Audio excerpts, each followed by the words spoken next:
So hello, welcome to our next section of our DC machine questions. Then the question was presented to us. A four-polar pole DC motor has 540 conductors. Its speed is found to be 1000 RPM when it is made to run light. The flux per pole is 25 watt milliamperes.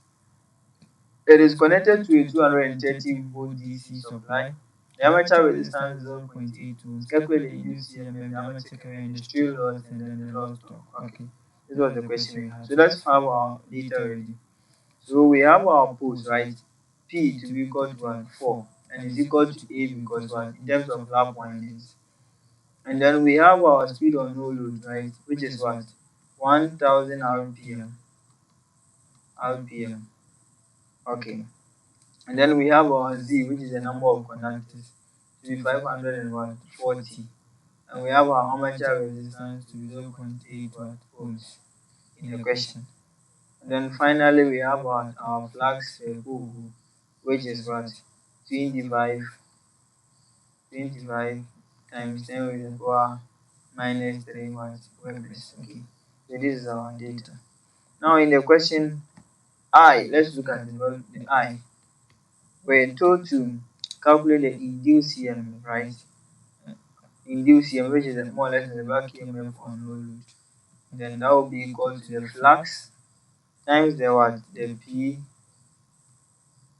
times P, speed on no load, right? And then the number of conductors, all divided by what? 60 watt A. From this, we can put in our parameter, which is 25 times 10 raised to the power minus 3, multiplied by 4, times 1000 times what? Times 540, all divided by 60 times A, which is 4, right? So our resulting back EMF will now be equal to 225 volts. Okay, so that is I. Now let's move on to II, right?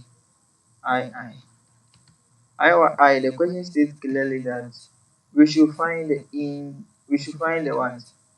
The armature current, right? And then we have already stated in our first question that we have a question that what you should do is that you should draw your main circuit.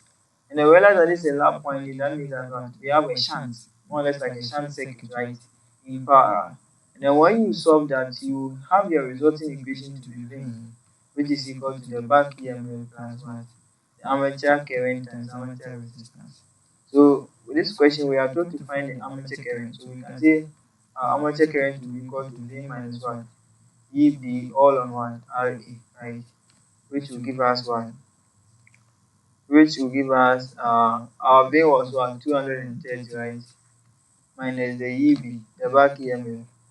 Here in this case, we have our back EMF to be 225, all divided by 0.8, right?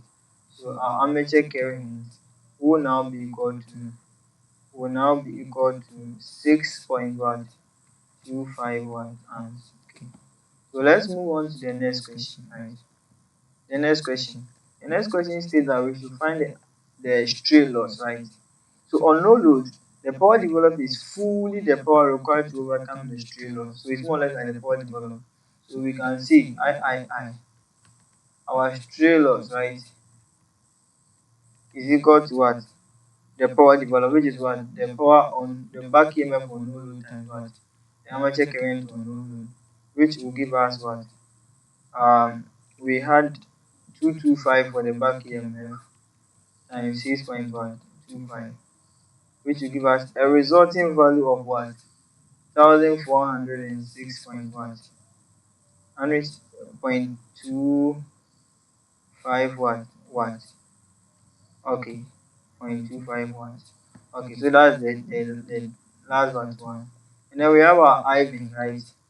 IV states clearly that we should find the loss torque, which is the torque. So the torque, we know that we can get it from this equation, 2 pi nt all on 160 is equal to the power, right? And we have the power already.